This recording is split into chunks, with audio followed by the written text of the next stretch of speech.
So, UFC 272 was supposed to be the trilogy bout between Alexander Volkanovski and Max Holloway, but Max Holloway has pulled out of the fight, and it seems like Alex still wants to fight and will still be fighting on 27 UFC 272.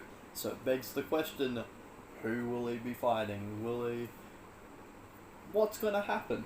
And obviously I'm very late to this. I say very late, it's a few days, I think. I don't even know now.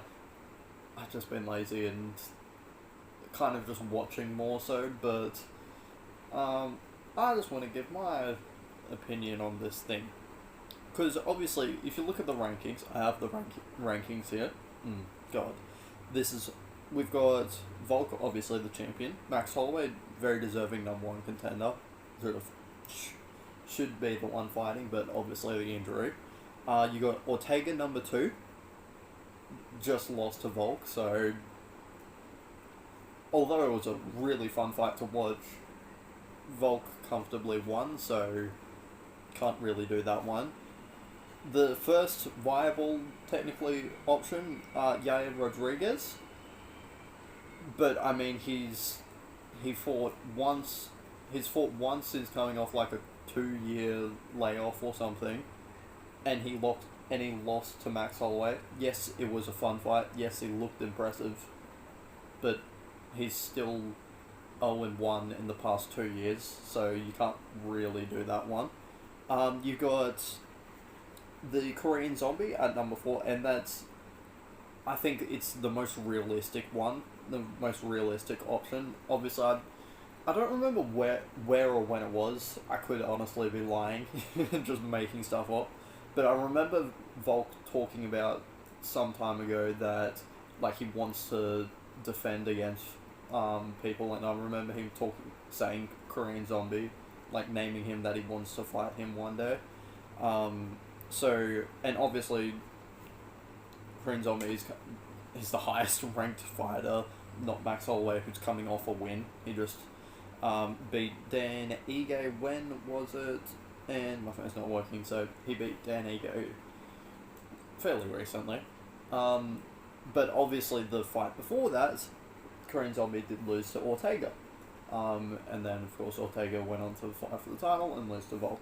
So, there's technically your drawbacks. Then, you've got number 5, I'll talk about Kevin Cater. You've got the last two other ones, technically. You've got number 6, you've got Josh Emmett, and number 7, Arnold Allen. Both of them are on good win streaks, but... And they're both on good win streaks, and technically, like, you can 100% make a case for them. But I just think that neither of them have... Like, they don't have top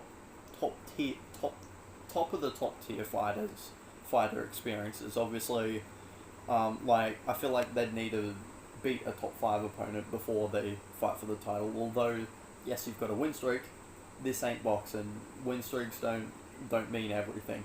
Win streaks mean something, it's not everything. It's more about who you fight, and I think it's honestly a little bit irresponsible of the UFC to put either of those guys in just yet. Like, easily both could be one fight away, but yeah. And the final, second most realistic option in my eyes is the winner of Calvin Kattar versus Giga Chikadze. Obviously, they're number 5 and number 8, but especially if Giga wins, computer's going weird. Giga's number 8 right now, but he's on a big win streak. He's been a legend of Cub Swanson. He knocked out oh my god, I'm blanking. Edson Barboza in a main event in his last one, and then if he can beat another top 5 contender in Calvin Kattar in a 5-round fight in a main event, there's a massive case for him. There's a massive case. You could even say it's bigger than Korean Zombie. But at the end of the day, they're still fighting. They're fighting this weekend, and like, unless one of them gets like a very impressive, quick, easy finish, they're all good. ready to roll in like 2 months or whatever, 2-3 months, 2 months, 2 months I think. It's going to be tough for them. It's going to be tough for them in the UFC. I'm sure they don't really want to risk too much and kind of wait out for the winner, and then like potentially there's an injury there which derails that. I think the Korean Zombie is the most realistic option, but it isn't my favourite option. My favourite option, and I think the general case everyone's favourite option, would be a super fight, a mega fight between Alexander the Great Volkanovski and the Messenger, Henry Cejudo. That would be a crazy fight. Henry Cejudo gets a chance to become the first ever triple champ. I know it's Triple C, but the first ever fighter in UFC history to be world champion at 3 different weight classes, and then obviously Volk getting a chance to put out a legend, to defeating a legend and a huge name in Henry Cejudo. It would be great, but I mean, the biggest problem I have, he's retired. And Cejudo is retired. That's just a fact. He retired after beating Dominic Cruz at the start of COVID, which is an actual. It seems a lot longer ago than that. But yeah, he's retired, and although yes, well, as from what everyone can see on his Instagram, he's training. Training is a lot different from like being fight ready of course, and it's not like he's got a 12-week camp to get ready. It's a shorter notice fight, and for someone who's coming back from retirement, I'm not sure how realistic this fight would be. I think if it potentially got pushed back a couple of months or whatever, yes, I could see that 100% happening.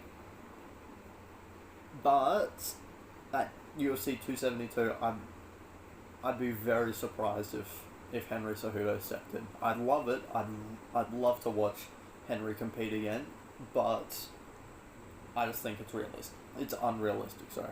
So, my prediction is that Volkanovski will fight the Korean Zombie, and he will win at UFC 272, and then finally, fingers crossed, touch wood, we get the trilogy with Max Holloway. Yeah.